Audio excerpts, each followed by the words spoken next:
একজন মুখ্যমন্ত্রী ভোট হয়ে যাওয়ার পরে রাত 12টা পর্যন্ত স্ট্রং রুমের ভিতরে চলে গেলেন, আবার বেরিয়ে আসলেন। ঠিক যেমন একটি তদন্ত চলছিল, সেই তদন্তে একটি প্রাইভেট কোম্পানি, যেটা নাকি উনি বলেছিলেন ওনাদের পরামর্শদাতা কোম্পানি, তার ভিতরে চলে গেলেন, গিয়ে আবার ফাইলপত্র নিয়ে বেরিয়ে চলে আসলেন। এই সমস্ত নজিরবিহীন কাণ্ড কোথায় দেখতে পাওয়া যায়? শুধুমাত্র পশ্চিমবঙ্গে দেখতে পাওয়া যায়। শুধু তাই না, শুধুমাত্র মমতা বন্দ্যোপাধ্যায়ের ক্ষেত্রেই এই ঘটনাগুলো ঘটে।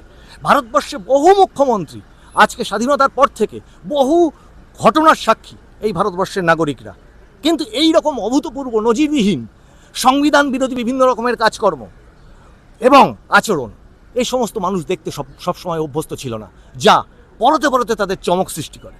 আর গতকাল রাত্রিরে যা হয়ে গেল সেটা কি প্রমাণ করে?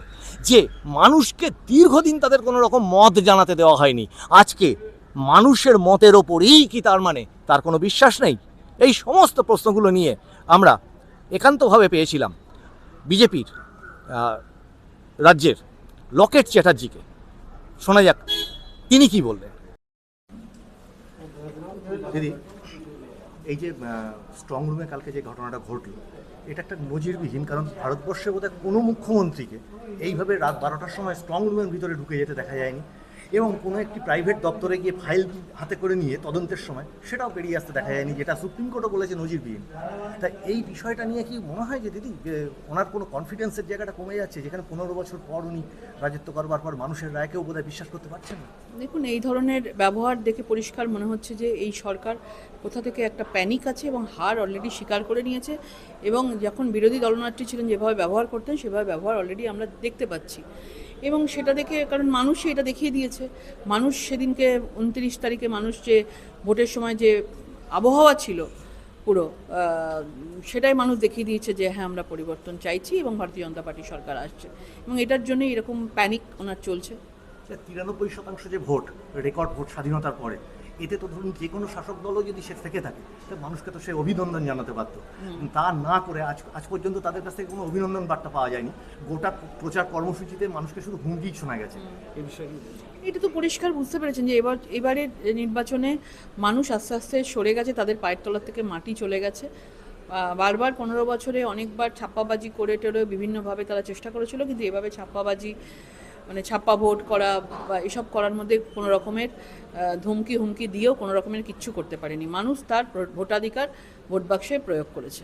অ্যাকচুয়ালি উনি নিজেও একজন মহিলা, আপনিও একজন মহিলা, তার মানে উনি কি মহিলাদের ওপরেও কোনো ভরসা রাখতে পারছেন না? যে সমস্ত ভাতা টাতা দিয়ে উনি বলতেন, তার মানে ওনার উন্নয়নে উনি ভরসা রাখতে পারছেন না? না, দেখুন, 2021-এ লক্ষ্মীর ভাণ্ডার নিয়ে এসেছিলেন উনি সেই লক্ষ্মীর ভাণ্ডার দিয়ে সেই প্রভাবটা পেয়েছেন। এবারে লক্ষ্মীর ভাণ্ডার ছিল না, মহিলারা নিজেরা জানে এই লক্ষ্মীর ভাণ্ডারের বদলে আমাদের কাছে কী কী চলে গেছে হাত থেকে। এই সম্মান থেকে শুরু করে তাদের ছেলেমেয়েদের চাকরি থেকে শুরু করে সব কিছু চলে গেছে তাদেরকে 1500 টাকার জন্য।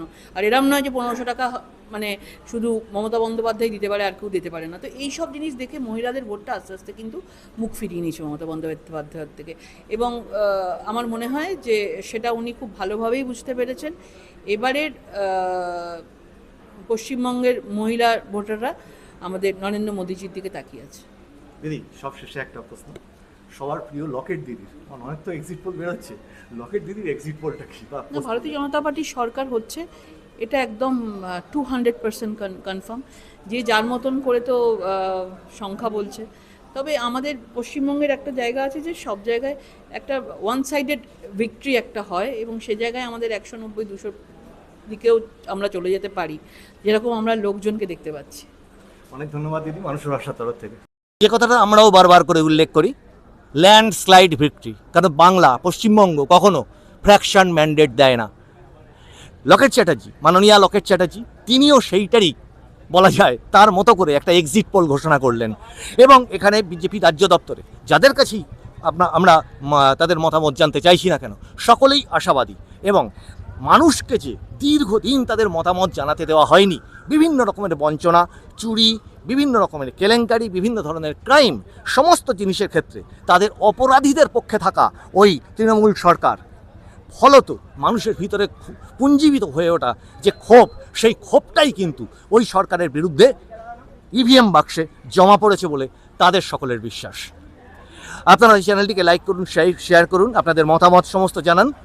লিখে কমেন্টে, এবং সেটাকে একটু শেয়ার করে দিলে আপনাদের কমেন্ট মানে পুরো এপিসোডটার সাথে আপনাদের কমেন্টগুলো সকল মানুষ দেখতে পাবে। আপনাদের জয়েন বোতামে ক্লিক করলে আপনারা আমাদের যে সোশ্যাল নেটওয়ার্ক আছে তার সাথে যুক্ত হতে পারবেন, আপনারা বিভিন্ন রকমের বিজ্ঞাপন দিতে পারবেন।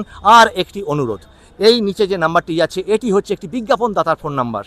এই নাম্বারে ফোন করে তাকে তার বিজ্ঞাপন সম্পর্কেই আপনারা শুধুমাত্র প্রশ্ন করুন। অন্য ধরনের প্রশ্ন করলে তাকে শুধুমাত্র বিব্রত করা হয় বলেই আমার মনে হয়। আপনারা নজর রাখুন সবাই মানুষের ভাষার পর্দায়। মানুষের ভাষা সবার মনের কথা বলে। আপনাদের সঙ্গে দেখা হচ্ছে আরও ইনফরমেটিভ ইন্টারেস্টিং এপিসোডগুলো নিয়ে সামনের এপিসোডে। নমস্কার।